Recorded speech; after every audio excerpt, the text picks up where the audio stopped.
Hi, everybody, and welcome to another episode of Madness University. This is LZ, and I am here with Nick. And today we're actually going to react to uh, King of Collectibles, the Golden Touch show that is on Netflix. This is season 2 of the show. Um, Me and Nick both recently just finished watching that. A lot going on in that show. Golden is a big part of the hobby. We actually had Dave from the show. He was actually probably one of our very first guests He that we was. had He on was. our show. So Nick, let's get into it and let's just cover, I don't know, like 2 or 3 things that really stood out to you with this season of Golden Touch. Okay. Yeah. I think it's good that we do this. I think there's some things that we can actually learn from. So we thought it was a good kind of fit for Mad U.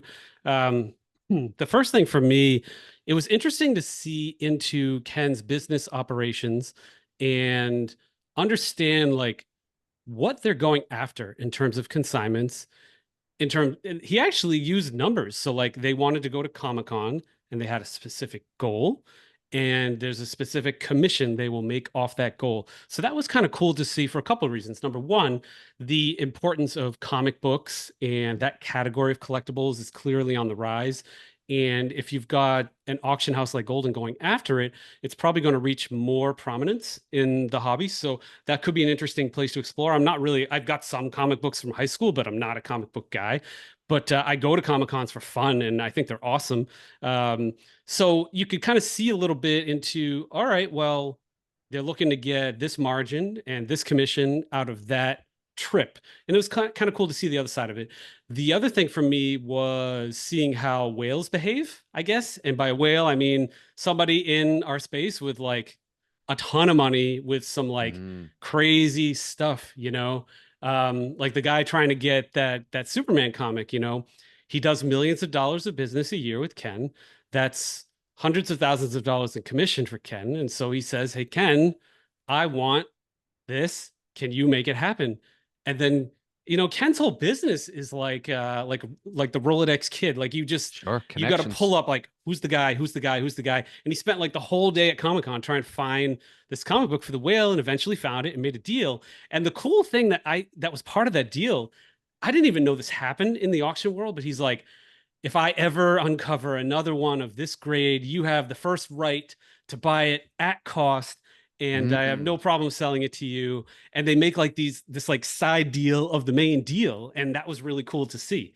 Um, the other part of it was like the relationships with the people who have consigned to you. This is life-changing money for many people, and how much it's sort of like mattered to the consigner. I think sometimes like you sell on eBay, it's just a robot, and you consign somewhere, it's just like it's in like a cold auction, but there's actually somebody that really cares about it, both the seller and the consigner, because the consigner wants a higher price because they're going to make more commission. You want a higher price because you're the seller. So you're on like the same team.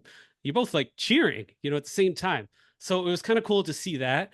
And overall, some of it was a little bit like silly, like coming in with all that like brand new bank cash, to try to like persuade the Honus Wagner Oh, the away. big bag, the Yeah, it's huge like this bags was of just cash. freshly printed at the like okay, and the rap song at the end and stuff like that. But you got to entertain people, and Sure. I think I told you this: the biggest takeaway from that show. My physical therapist, he's not in collectibles at all. He doesn't know anything about this world, and he's doing work with me like last week. That's what prompted this episode. He said like, "Hey Nick, I know you have like a sports card podcast and stuff.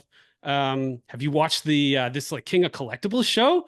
I'm like, oh boy, this is like my Oh boy. sister asking me about Bitcoin or Yeah. something like that.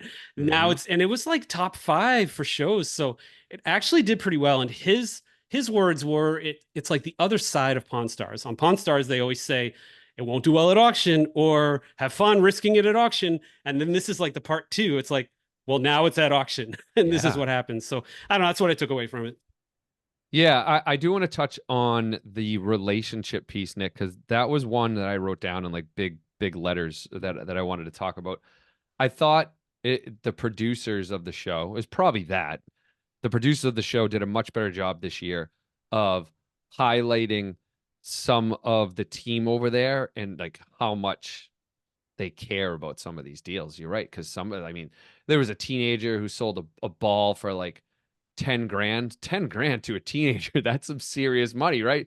That's a nice used car that a teenager could have. Or I think the kid said he was going to reinvest it, which is even better.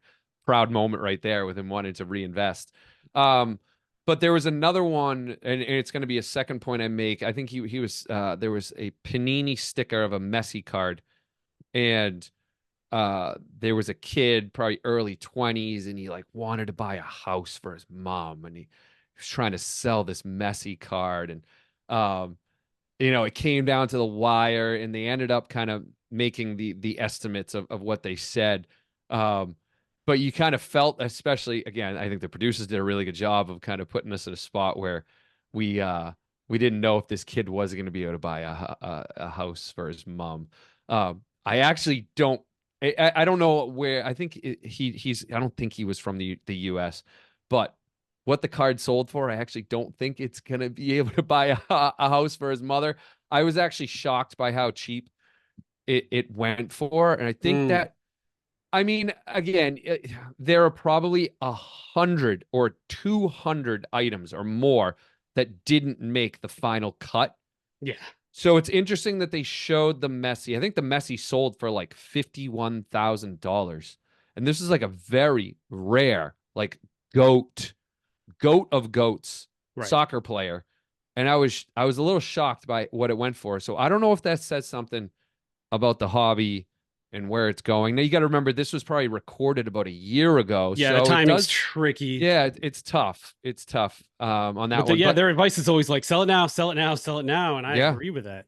yeah. So, Yeah, that was I think that's the advice. That was something that I wrote down, Nick, was sell it now. The advice they gave that teenager, I think, was with that baseball. Like, you don't oh, right, the know one he you caught. don't yeah, you don't know what this rookie's gonna do in a year from now. So you should really sell it now. It's never gonna be higher. So that was big.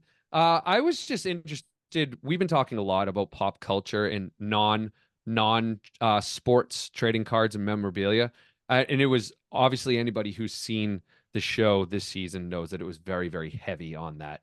And uh, Ken put a quota, I think it was like 35 million, Nick. I think that's what it was for his team. Um, Mm, of non-sports related memorabilia.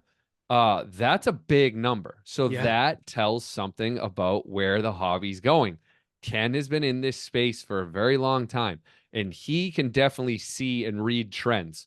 And when he gives his team a quote of $35 million on non-sports related items, that's something to pay attention to.